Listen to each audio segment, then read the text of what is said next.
दोस्तों, ये स्टोरी सच्ची घटना पर आधारित है। ये स्टोरी कम से कम 20 से 25 साल पुरानी है। एक गांव में सरजू नाम का लड़का रहता था। सरजू बहुत ही गरीब लड़का था। वो जैसे तैसे 2 टाइम का खाना जुटा पाता था। सरजू अनपढ़ था। वह गरीबी के कारण पढ़ाई नहीं कर पाया था। सरजू सड़क पर कबाड़ उठाया करता था, मतलब प्लास्टिक के चीज़ें उठाया करता था और उसे बेचकर 2 समय का खाना जुटा पाता था। एक दिन सरजू शाम का समय सड़क किनारे प्लास्टिक इकट्ठा कर रहा था।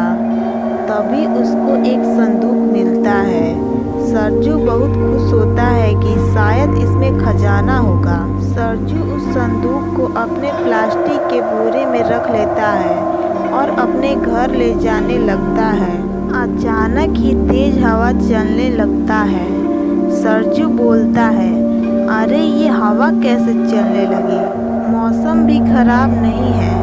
सरजू अपनी प्लास्टिक की बोरी नीचे उतारता है और सड़क के किनारे बैठ जाता है और वो हवा बंद होने का इंतजार करने लगता है। ऐसे ही 5 मिनट बीत जाता है। सरजू अपनी प्लास्टिक की बोरियां पकड़कर बैठा रहता है। अचानक ही प्लास्टिक बहुत तेजी से जंगल की तरफ खींचा जा रहा था।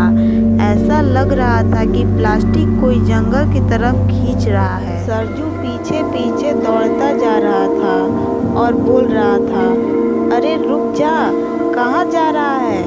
प्लास्टिक इतनी तेजी से अंदर जा रहा था कि सरजू से पकड़ना मुश्किल हो रहा था। ऐसे ही प्लास्टिक इतना अंदर चला जाता है कि सरजू को समझ नहीं आता कि आखिर में कहाँ खोजूं। सरजू जंगल के अंदर बहुत ध्यान से सब जगह देख रहा था, लेकिन सरजू को प्लास्टिक नहीं मिलती। सरजू बहुत दुखी होता है और घर आने लगता है।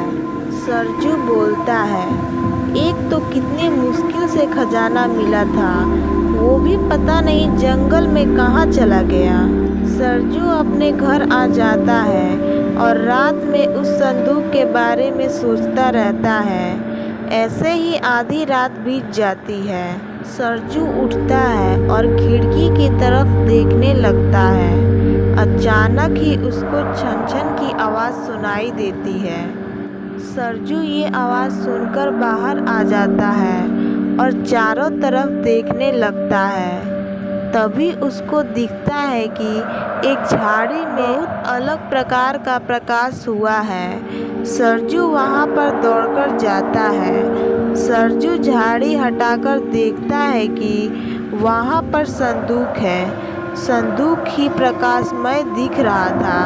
सरजू तुरंत उस संदूक को उठाता है और अपने घर ले जाता है और उसे खोलकर देखता है कि संदूक खोलते ही संदूक से ऐसी प्रकाश आती है कि सरजू की आंखें चौंधिया जाती है। सरजू तुरंत पीछे हट जाता है। सरजू बोलता है, अरे ये क्या चीज़ है? इसमें इतना प्रकाश क्यों है? आखिर में यह है क्या?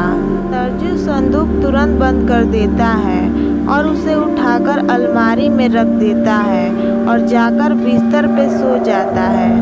अगली सुबह सरजू की आँख खुलती है। जैसे ही वो उठने जाता है तो देखता है कि औरत उसके सामने बैठी है, दुल्हन का जोड़ा पहनकर, और सरजू को पंखा हिला रही थी। ये सब देखकर सरजू तुरंत खड़ा हो जाता है और बोलता है, तुम कौन हो और तुम मेरे कमरे में कैसे आई?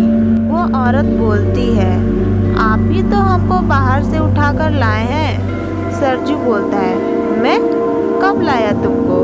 तुम्हारा दिमाग खराब हुआ है क्या? और तुम अपना चेहरा क्यों ढकी हो? अपना चेहरा दिखाओ।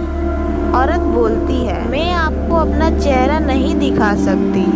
सरजू बोलता है, तुम जहाँ से आई हो वहाँ तुरंत चली जाओ, नहीं तो मेरा दिमाग खराब हुआ ना तो समझ लेना।